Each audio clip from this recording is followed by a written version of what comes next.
Yop tout le monde, c'est Kiko, j'espère que vous allez tous très bien. Aujourd'hui on se retrouve pour le 22e numéro de Cyclisme Actu, et oui, au programme, en ce mercredi, le bilan de la saison 2023 au travers de ceux qui ont fait l'actualité vélo sur toute cette saison écoulée. On parlera bien sûr du top 3 des meilleurs coureurs du monde, on parlera également du français qui a le mieux réussi sa saison, et puis on parlera aussi des déceptions sur le plan hexagonal et international. Je vous attends dans les commentaires, n'hésitez pas à me faire part de votre top 3 de l'année du français qui, selon vous, a le mieux réussi sa saison 2023, et puis aussi me parler de vos déceptions nationales et internationales. Je vous attends dans l'espace commentaire. Vous le savez, ça m'intéresse. On va pas perdre plus de temps que ça, bien sûr. Vous en avez l'habitude. On va rentrer tout de suite dans le vif du sujet et parler du top 3 des meilleurs coureurs du monde. Vous dévoiler le podium de cette saison 2023, mon podium. Mais avant ça,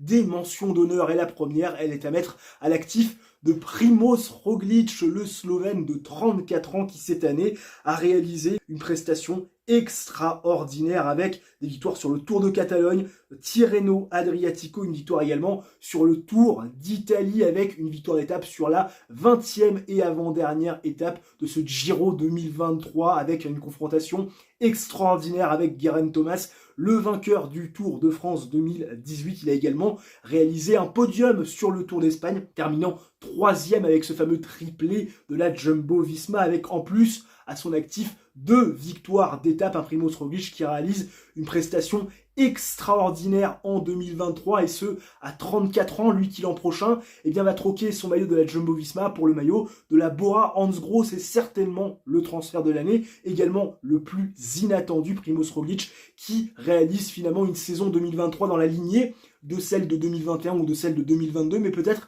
avec un petit peu plus de réussite sur les grands tours. En tout cas, Primoz Roglic qui acquérit de plus en plus de la sympathie au fil des années, qui réalise encore une fois une saison extraordinaire. La deuxième mention d'honneur, et oui, il y en aura une deuxième, et certains vont certainement s'arracher les cheveux, mais que voulez-vous, il n'y a que 3 places sur le podium. Je la décerne à monsieur Mathieu Van Der Poel. Et oui, ça peut paraître complètement bizarre, puisque le garçon a réalisé une saison absolument extraordinaire. 2 monuments, Milan-San Remo et bien sûr Paris-Roubaix. On ajoute à ça une deuxième place sur le Tour des Flandres, seulement battu par Tadej Pogačar, et puis surtout le titre mondial sur route remporté du côté de Glasgow en Écosse à la fin du mois d'août. Clairement, Mathieu Van Der Poel, c'est une saison phénoménale d'un point de vue des chiffres, mais encore une fois, il n'y a que 3 places sur le podium, et c'est vrai qu'il y a 3 monstres à la 3e, 2e et 1re place de mon classement. Peut-être que Mathieu Van Der Poel, il lui manque des victoires d'étape sur un grand tour, 2-3 victoires sur le Tour de France,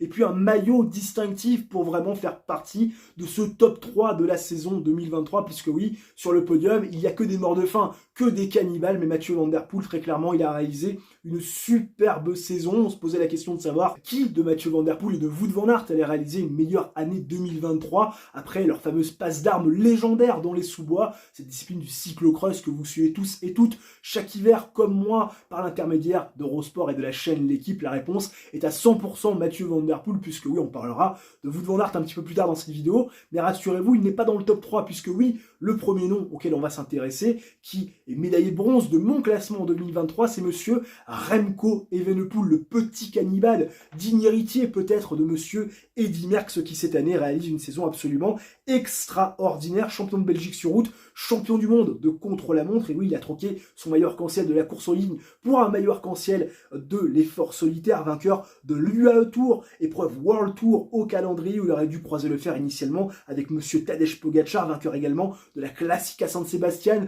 sa course d'un jour de prédilection, vainqueur également d'un monument, Liège-Bastogne-Liège, devant son public, avec ce fameux maillot hérisé, vainqueur de 2 étapes du Tour d'Italie, auquel il était leader avant son abandon pour cause de Covid-19, et vainqueur également de 3 étapes sur le Tour d'Espagne, avec accessoirement le maillot de meilleur grimpeur ramené à la fin de cette Vuelta 2023. Remco Evenepoel qui a été présent important sur les courses d'un jour, sur les monuments, sur les courses par étapes. Le petit X, c'est certainement sur les grands tours, puisque oui, certes, il était leader du Tour d'Italie 2023 avant son abandon, mais rien n'était encore joué. Et puis surtout, sur le Tour d'Espagne, eh bien, il a craqué. Et oui, on s'en souvient de cette défaillance sur la fameuse étape qui était censée amener les coureurs au Tourmalet. Il a perdu plus d'une vingtaine de minutes ce jour-là, mais ce qui est sûr, c'est que j'ai aimé sa force de caractère, parce que oui, Remco Evenepoel, il aurait pu bâcher après ces 20 minutes de perdu, et puis finalement, eh bien, il s'est recentré à Remco Evenepoel pour aller chercher des victoires d'étape, et puis ce maillot de meilleur grimpeur qu'il avait dans un coin de la tête, certainement après sa défaillance à Remco Evenepoel, qui a été tout bonnement extraordinaire, mais un petit peu moins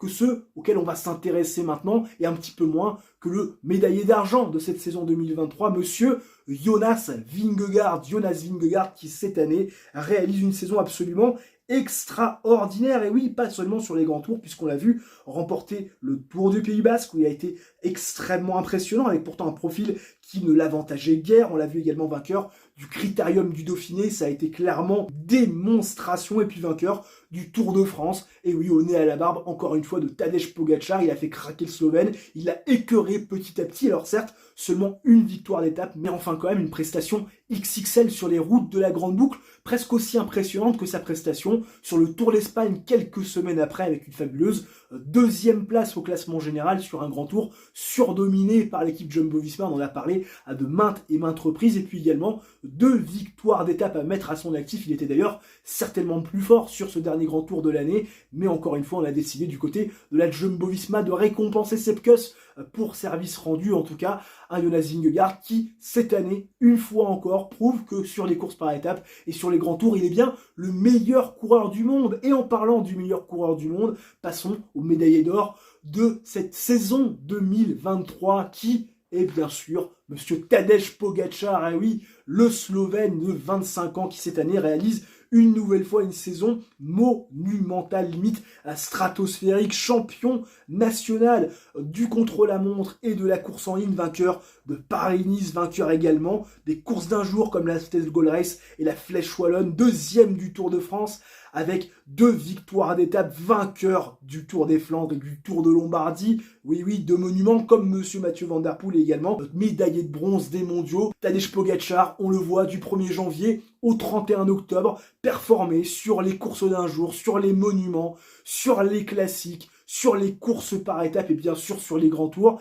L'ami Tadej Pogačar, il est au four et au moulin avec toujours autant de réussite. Et puis, cette année, ce qui a aussi été perçu, c'est un côté un petit peu plus humain et qui lui a donné un capital sympathie encore un petit peu plus important. Lui qui est extrêmement charismatique et qui décomplexe quelque part le vélo, qui casse les codes. En tout cas, Tadej Pogačar, cette année, il a clairement été le coureur le plus complet. Et une fois n'est pas coutume, il est sur le podium, mais cette fois-ci à la première marche. Passons désormais à la déception internationale de la saison. Et oui, du rire aux larmes pour un garçon qui était sur mon podium l'année dernière. Et oui, tout va très vite dans le vélo. Je veux bien sûr parler de monsieur Wout van Aert, le Belge rival de toujours, de Mathieu Van Der Poel, qui cette année, malgré 2 podiums sur les monuments et une 2e place sur la course en ligne des Europes et du monde, est la déception de cette saison 2023, puisque oui, statistiquement parlant, Wout van Aert, il est très loin de ses standards. Alors certes, champion de Belgique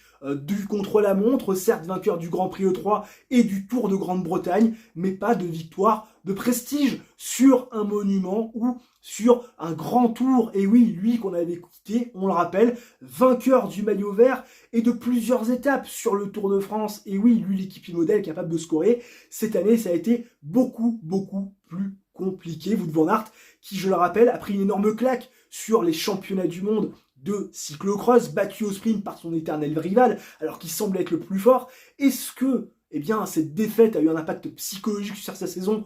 Peut-être, mais ce qui est sûr, c'est que Wout van Aert a été très loin de ses standards et n'a pas été capable de mettre la balle au fond. Alors c'est vrai que son palmarès et ses accomplissements sur cette saison 2023 auraient été un rêve pour n'importe quel coureur cycliste français, mais enfin quand même, pour Wout van Aert, quand on connaît son passif, son pédigré et sa classe, c'est clairement une saison extrêmement décevante. En parlant de déception, passons à celle qui nous vient tout droit de l'Hexagone. Elle porte un nom, celui de David Gaudu, le leader de la Groupama FDJ, la pièce maîtresse de l'équipe de Marc Madiot qui cette année a réalisé une saison mi-figue, mi-raisin, loin de nos attentes mais surtout des siennes. David Gaudu qui pourtant avait réalisé un début de saison de rêve et c'est peut-être ça l'ironie de la situation. Deuxième de Paris-Nice, quatrième du Tour du Pays Basque, on s'était dit que c'était le début de quelque chose sans savoir qu'en fait c'était la fin de tout. Anonyme, neuvième du Tour de France, loin, très très loin des meilleurs et surtout incapable de peser sur la course. Et puis surtout derrière,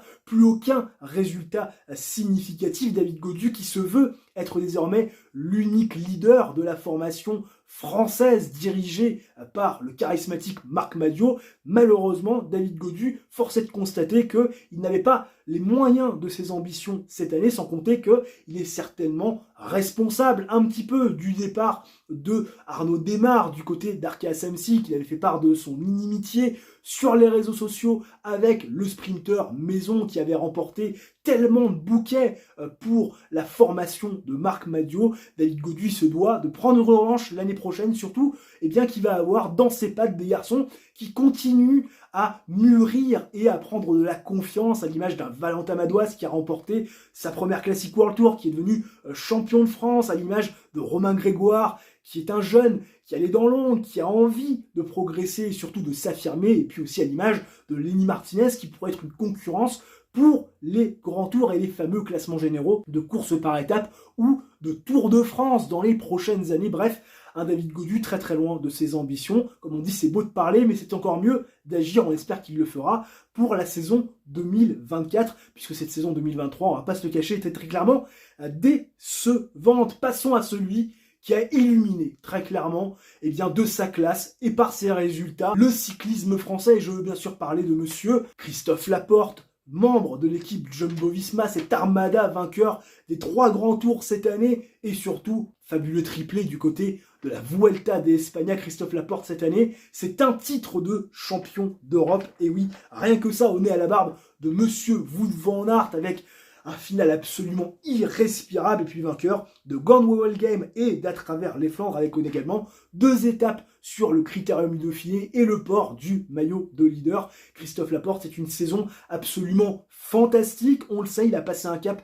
depuis qu'il est arrivé chez la Jumbo-Visma. L'an dernier, on le rappelle, c'était une victoire d'étape sur le Tour de France, 2e des championnats du monde sur route cette année. C'est encore un cran au-dessus. Christophe Laporte, on aimerait le voir vainqueur d'un monument sur Paris-Roubaix, pourquoi pas, si ça se regarde un petit peu entre les favoris. Si on joue sa carte personnelle, peut-être le voir débouler en tête sur le vélodrome de Roubaix, devant un public en fusion, succédant du même coup au dernier vainqueur tricolore de l'épreuve. C'était bien sûr Fred Guédon en 1997 à l'époque, sous les couleurs de FDJ.com, actuel Groupama FDJ. En tout cas, ce qui est sûr, c'est que Christophe Laporte, à presque 31 ans, arrive à pleine maturation. On espère que 2024 sera encore plus beau que 2023 et 2022. En tout cas, j'espère que la vidéo vous a plu. Si c'est le cas des gens, n'hésitez pas à réaliser votre coup du chapeau, le like, l'abonnement et l'activation de la cloche. Ça mange pas de pain, c'est totalement gratuit, ça aide au référencement. Vous connaissez désormais les bails. Nous, on se retrouve très rapidement pour une nouvelle vidéo. D'ici là, portez-vous bien, ciao, bye bye et à la prochaine.